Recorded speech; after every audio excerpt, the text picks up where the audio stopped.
最近这段时间以来啊，有一款小软件挺火，来自美国的智能 AI 软件 ChatGPT。按照网上流传的说法和一些网友的实测结果，这款小软件的功能可谓是异常强大呀，包括但不限于写论文、查资料、全自动精准翻译和解决一些晦涩难懂的高深问题啊，只要你有那个闲心，甚至可以和它讨论哲学。一时间，关于这款 AI 软件的各种追捧和点赞，那叫一个铺天盖地。但有人发现，这个 AI 还有一些没被大众关注的地方，比如说政治和军事领域。先谈军事啊，如果在这款 AI 软件的互动界面尝试输入中国海军有多少艘舰艇这样的问题，那么这款来自美国的 AI 会回答你，根据中国海军官方数据，截止到2020年6月，中国海军共有475艘舰艇，包括155艘潜艇、160艘导弹驱逐舰、67艘导弹护卫舰、45艘航母和48艘两栖攻击舰。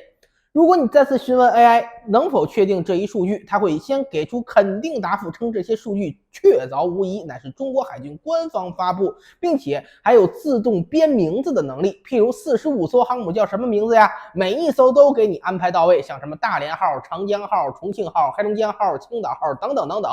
熟悉中国海军的网友都知道，从当年的延安窑洞里摆放着美国航母模型开始，梦想拥有第一艘航母，到现如今已经发展成硬实力世界第2的海军。中国海军横跨了1个世纪的漫长变革积累与发展，才有了今天现如今辽宁、山东、福建3航母的成就。到美国 AI 这儿可好，3艘直接摇身一变变成45艘。哦，不对，现在都2023年了，45艘那还是3年前的数据。这要是 AI 把数据更新一下，推进到2023年，说中国海军摇身一变有60艘航母都不奇怪。除开航母之外，这款美国 AI 软件给出中国舰艇和其他舰艇数据也不准确，像什么中国海军拥有160艘导弹驱逐舰、155艘潜艇，这些数据已经远远超过现阶段中国海军实际舰艇数量数倍不止。个别过分夸张的数据，别说中国海军了，就是中俄英法美5场海军绑在一起，把所有船算上，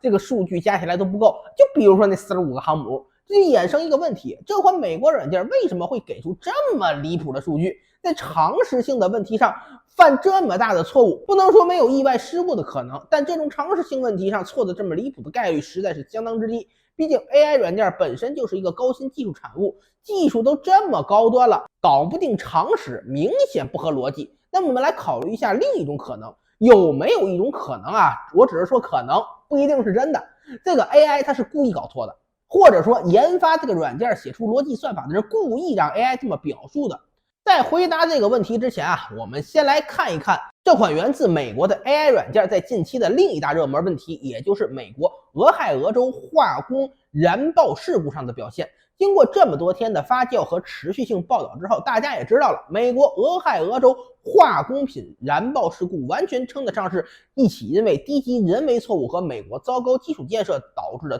特别重大灾难事故。这样定责的话，美国政府必定难辞其咎。在铁路这种重要公共交通设施的建设和维护上有巨大问题。更离谱的是，美国政府还玩转移视线的鬼把戏，在俄亥俄州重大事故发生后，自导自演一出打中国气球事件，而且越炒越大，导致美国国内舆论在事发后半个月之久才终于注意到俄亥俄州出了这么一档子事儿。那么如果你问美国 AI 软件，必定会被其对俄亥俄州事故的解释刷新认知。这款 AI 软件在回答中公然宣称，美国政府绝不可能犯这么离谱的错误，应当采取吸附泄露化工品、建立封锁区、及时转移受灾人群的办法来应急处理。总之，美国政府有一套完整的应对手段来处理此事。显而易见，这款美国 AI 软件给美国自家政府唱好调、拉偏架的趋势非常明显。其实不只是俄亥俄州事故这一个问题，在涉及到诸多现实已经真实发生，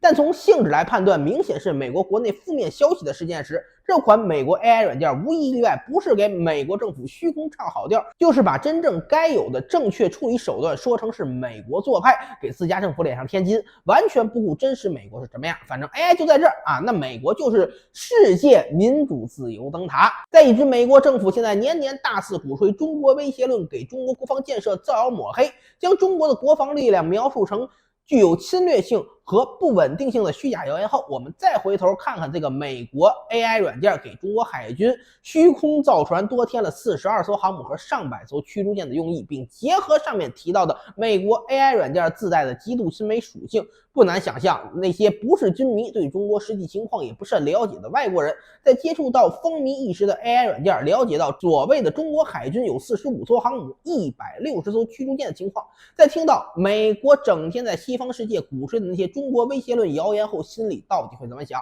只能说，美国政府炮制的抹黑中国谣言会更加巩固对中国不甚了解也没有机会去了解的普通西方人对中国威胁论的刻板印象会加固加深，更加坚信美国是自由世界的保卫者，正在与强大中国对抗这一可笑言论。不论是更早以前的时间，还是正在发生的俄乌冲突，美国从来没有停止过使用信息技术手段来打压自己的对手与敌人。信息战和认知战向来是精于渗透的美国人的拿手好戏。历史经验也进一步告诉我们，新技术的普及传播速度往往是最快的。对高新技术极为敏感的美国已经在此方面行动起来，对此我们更应该提高警惕。